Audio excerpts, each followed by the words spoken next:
नमस्ते बिटिया, हमेशा खुश रहो बिटिया। My self doctor JVN doctor Namrata Nandwana, department of practice of medicine from faculty of homeopathic science from Jyoti Vidyapeeth women's university Jaipur. Today we are going discuss to chicken pox. So chicken pox is a infectious disease और chicken pox का synonyms है varicella. Okay, during clinical practice जब patient आता है तो patient ये बोलता है कि मुझे माता निकल गई है. तो लेमन लैंग्वेज में भी ये पता होना चाहिए कि चिकन पॉक्स को क्या बोलते हैं.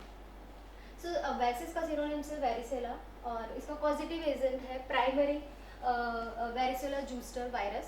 एक तरीके से चिकन पॉक्स जो है वो वायरल इन्फेक्शन है और ये इसके जो रेशेस होते हैं वो हाईली कंटेजियस रेशेस होते हैं.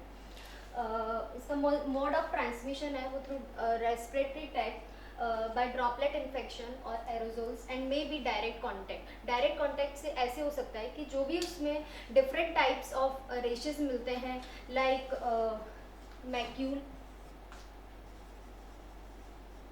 Then papule, then vesicle, then pustule and last crust formation.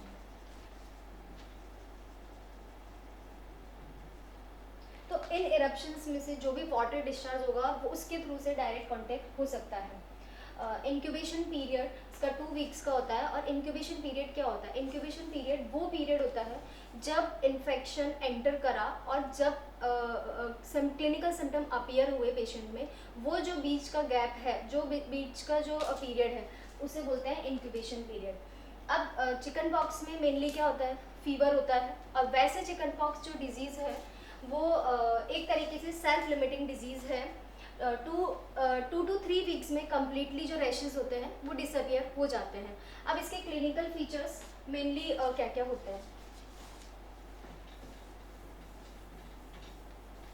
So clinical features में 4 स्टेजेस में क्लिनिकल फीचर्स देखने को मिलते हैं. फर्स्ट स्टेज होती है प्रोड्रोम फेज. प्रोड्रोम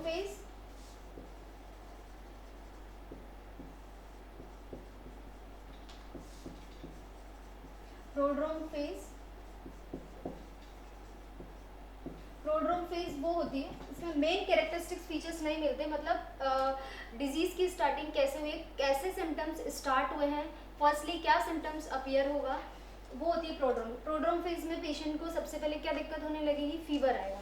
फीवर किसके साथ रहेगा? Fever with chills. जो जनरल सिम्टम होते हैं वो प्रोड्रोम फेज में आते हैं. फीवर विद चिल्स, मैलेज, एनोरेक्सिया, भूख नहीं लगेगी पेशेंट को, बॉडी एक, हेडेक एंड सम पेशेंट्स में sore throat and dry cough भी देखने को मिलता है.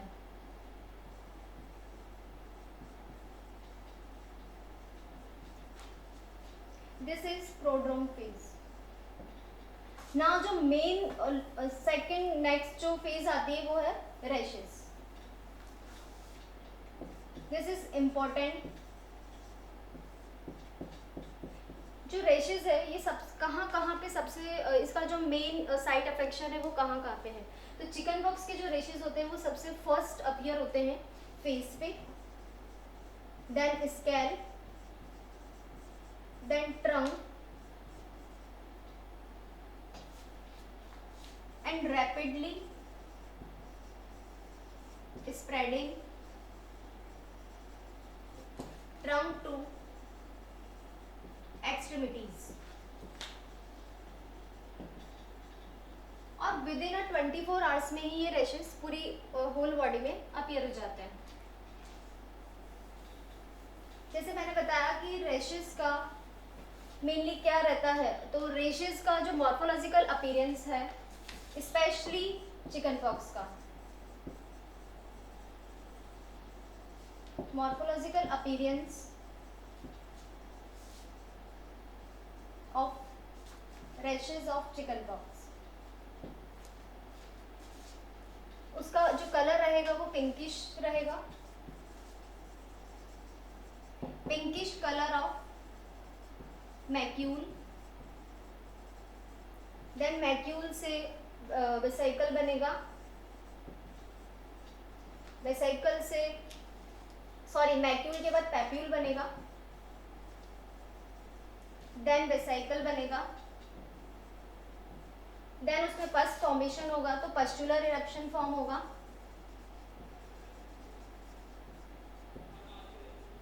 And then crust formation.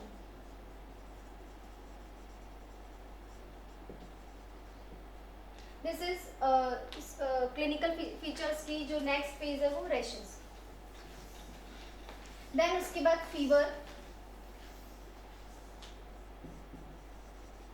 Chicken pox का फीवर है, ये जब तक परसिस्ट करता है जब तक न्यू लीजन्स अपीयर नहीं होते हैं।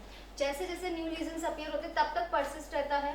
एट द एंड जब क्रस्ट फॉर्मेशन हो जाता है उसके बाद ही फीवर सबसाइड होता है, तो ये परसिस्ट रहता है। एंड देन उसके बाद आती है प्रोराइटिस। प्रोराइटिस मीन्स ईचिंग। ईचिंग तब तक प्रेजेंट रहती है जब तक क्रस्ट फॉर्मेशन नहीं हो जाता है। ओके, नेक्स्ट वन इज, अब कॉम्प्लिकेशन क्या आएगा इसके बाद में। चिकन पॉक्स का कॉम्प्लिकेशन ये हो सकता है कि सेकेंडरी बैक्टीरियल स्किन इन्फेक्शन हो सकता है। वो किसकी वजह से होगा? स्टेफाइलोकोकाई ओरियस या स्ट्रेप्टोकोकाई इन्फेक्शन की वजह से। तो उसकी वजह से क्या हो सकता है? सेलुलाइटिस कॉज हो सकता है, इम्पैक्टिको कॉज हो सकता है। नेक्स्ट आता है डिफरेंशियल डायग्नोसिस। अब चिकन पॉक्स को अपन अदर वायरल इन्फेक्शस डिजीज है उसे कैसे अपन डिफरेंशियल डायग्नोसिस कर सकते हैं, कैसे डिफरेंशियल कर सकते हैं? बिकॉज चिकन पॉक्स की जैसे स्कैबीज में भी इरप्शंस होते हैं, मॉलस्कम कंटोजियसम के इरप्शंस भी होते हैं, ड्रग इरप्शंस भी होते हैं, तो बहुत सारे डिफरेंशियल डायग्नोसिस हैं। फर्स्ट है scabies, then molluscum कंटोजियसम,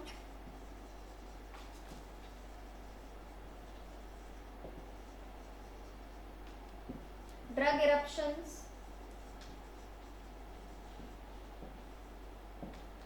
herpes simplex,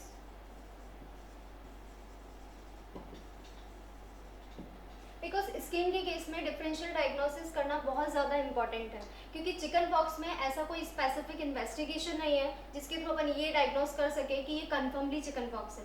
because chicken pox के जैसे ही चिकन पॉक्स को अपन मॉर्फोलॉजिकल अपीयरेंस के बेस पे ही अपन और इंक्यूबेशन पीरियड के बेस पे ही अपन मेनली डायग्नोसिस कर सकते हैं। और इसमें जो एज ग्रुप है, बिकॉज स्कैबीज भी मेनली चाइल्डहुड एज ग्रुप में होता है, मॉलस्कम भी चाइल्डहुड एज ग्रुप में होता है, सो और चिकन पॉक्स में भी चाइल्डहुड एज ग्रुप में ही होता है। मेनली क्या होता है कि बिफोर 10 ईयर्स में प्राइमरी इन्फेक्शन होगा, later on 20 to 30 years of age group में भी चिकन पॉक्स देखने को मिलता है। तो डिफरेंशियल डायग्नोसिस में स्कैबीज को कैसे करेंगे, कैसे स्कैबीज और चिकन पॉक्स दोनों अलग अलग है। स्कैबीज एक तरीके से पैरासाइटिक इन्फेक्शन है, जबकि चिकन पॉक्स जो है वो वायरल इन्फेक्शन है। स्कैबीज में बरूज बन जाती है बिटवीन फिंगर्स, और चिकन पॉक्स में जो साइट ऑफ अफेक्शन है वो पूरी बॉडी में face, then scalp and then trunk and extremities. और मॉलस्कम कंटेजियस, अब आते हैं मॉलस्कम कंटेजियसम को कैसे अपन चिकन पॉक्स से डिफरेंशिएट करेंगे। मॉलस्कम कंटेजियसम भी चाइल्डहुड एज में होती है, बिफोर 5 ईयर्स ऑफ जो बच्चे हैं उनमें देखने को मिलती है। और मॉलस्कम में होता क्या है, मॉलस्कम भी वायरल है और चिकन पॉक्स भी वायरल है, पर मॉलस्कम में इस टाइप के रेशेस देखने को नहीं मिलते हैं। लाइक इस टाइप के इरप्शंस की स्मॉल ईची ब्लिस्टर मिलेंगे और उसके बाद में फिर क्रस्ट बनेगा या पशु। मॉलस्कम में मेनली पर्ल लाइक ब्लिस्टर्स मिलते हैं और मेनली उसमें वाटरी डिस्चार्ज होता है और बिल्कुल स्मॉल साइज का रहता है और इतना इंक्यूबेशन पीरियड नहीं, उसका इंक्यूबेशन पीरियड लंबा रहता है। और चिकन पॉक्स का मेनली 2 वीक्स का ही रहता है। ड्रग इरप्शंस है, ड्रग इरप्शंस में भी अपन ऐसे कर सकते हैं, क्योंकि ड्रग इरप्शंस में ही होगा एक तरीके से एलर्जिक कंडीशन होगी और उसमें हाइपर सेंसिटिविटी रिएक्शन रहेगी, जबकि चिकन पॉक्स एक वायरल डिजीज है। ओके, हर्पीज सिम्प्लेक्स है, हर्पीज सिम्प्लेक्स में जो इरप्शंस होते हैं वो भी एकदम वेसाइकल पानी वाले ब्लिस्टर्स रहेंगे, और वो एक मेनली इसका एक कैरेक्टरिस्टिक फीचर्स है कि वो नर्व रूट पे ही इन्वॉल्वमेंट रहेगा। सो today discuss chicken pox, and now second lecture will be taken dengue. Okay, thank you.